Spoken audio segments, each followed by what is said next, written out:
Slayer the Alchemist, where we discuss all things heavy metal and hard rock.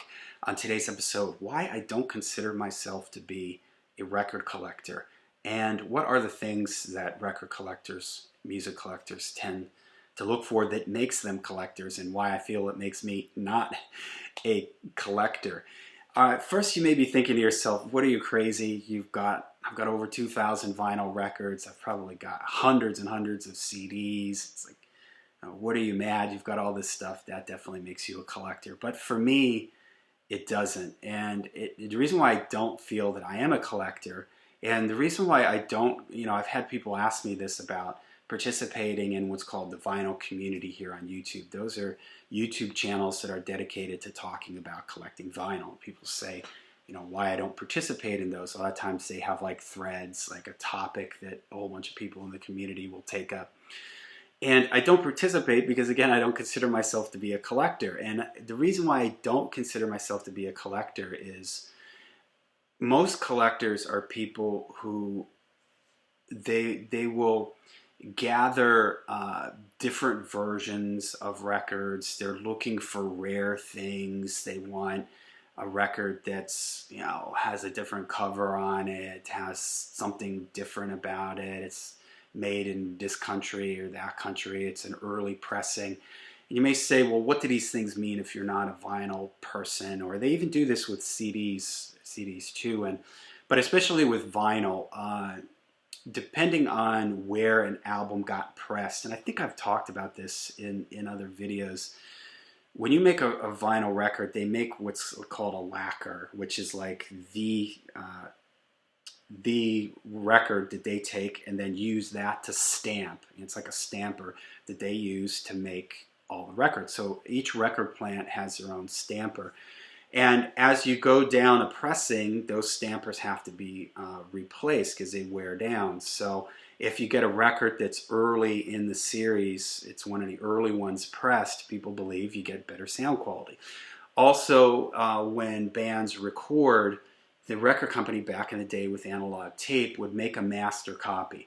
And often the master copy was used in whatever the home country or the record label was. So for like Black Sabbath, Vertigo in the UK, they would use that master copy. And then they would make a copy of the master analog tape and send the copy of the master analog to the United States.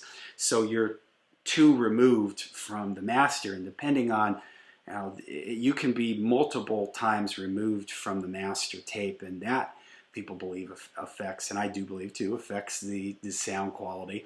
And plus too, back in the day, different record plants, there were people that mastered the records a certain way for their record plant, and different cuts, different records and stuff. So there's all this stuff that you can dive into. People look on the inner groove of the record to see who cut it, who mastered it, all this other stuff. And a lot of this, where it came from, the plant that it came from, a lot of these things can affect the sound quality. And so there's people out there that will search for specific pressings of a certain record that came from a certain country because they feel that that is the version to have of that particular album. And I don't really do that. I go with the ones that that I get. So since I'm here in the US, pretty much, most of my stuff is US pressings. And I just kind of stick with it, for better or for worse. It's like my Black Sabbath. I have my Ozzy era stuff is all, and the Dio stuff is US pressings, the Warner Brothers. And I know that it's pretty much agreed upon that the UK Vertigos of these albums are the best sounding ones. But for me, I'm kind of like, yeah, I'm okay. This is what I grew up with, and for better or for worse, I just kind of stick with it. And I'm kind of happy to just have one nice copy of each album. I'm not really somebody who has a lot of multiple copies of certain albums. There are some bands like Candlemass, for instance. I have multiple copies of some of their records, but those are for various reasons. In general, I don't do that. And a lot of my friends who are collectors have multiple copies of the same record, and there may be different reasons. Maybe there's something different about the cover, or there's track listing is a little different, and sometimes it does make a big difference. The German version, I think it's just a German version of Power Age, has an extra song on it.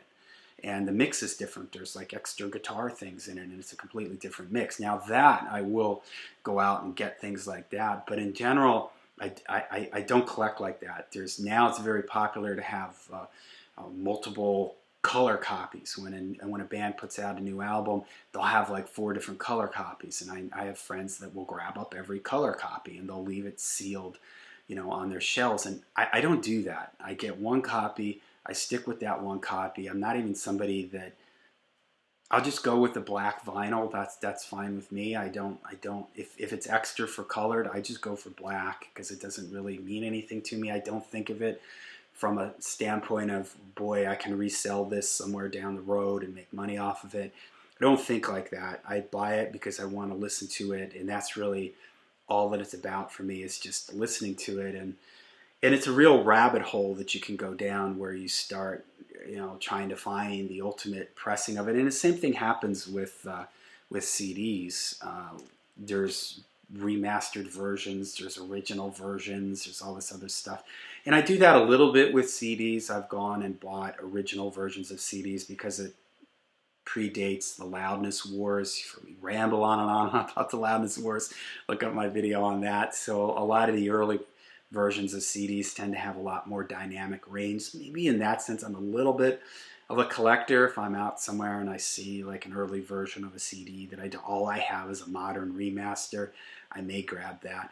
But in general, I just don't pursue those things. I tend to not go for like collectors, boxes, and things like that unless there's something really unique on it. I mean, proof of this is I just made a video not long ago talking about the dilemma that I'm going through in my brain with this Dio Holy Diver remaster. One of my favorite albums of all time, but it's almost $40 for the vinyl, and there's some bonus stuff, but you can only get it on the CD box. And I'm kind of like, well, I'm just, and a lot of people commented on that. They're like, hey, I'm content with just the album. I love the album. I don't need all this bonus stuff. It doesn't mean anything to me. I've got the record. I've got one copy of this record, and I'm going with it. And I can relate to that. I can understand that. And I find I kind of like just having that one copy that I've listened to a lot, that has some meaning to me. It's like I can remember when I got it, and it reminds me of when I was young and I had a limited amount of money and I only had a limited amount of cassettes that I was buying at the time, and those cassettes really meant a lot to me. I lined them up on my shelves, and they got a lot of play, they got a lot of attention, they got a lot of love. And as I get older, I feel like I don't want my collection to become overwhelming, where I have things in there that I'm not listening to, or I'm buying things for reasons beyond wanting to listen to it. I want it to just sort of be about listening. That's what I got into this for. It wasn't about collecting for me. It was about being able to hear the music and listen to it. And I guess if you could say, if I would say I'm a collector in the sense of, one thing that I will do is if I do see 80s metal stuff, even if it's something that I think, this is kind of okay, I listen to it still beforehand and make sure that I'm at least going to give it a couple of listens. But I do buy things that may be like an obscure, like here I got this, I can't even read what it says, Torvik or something.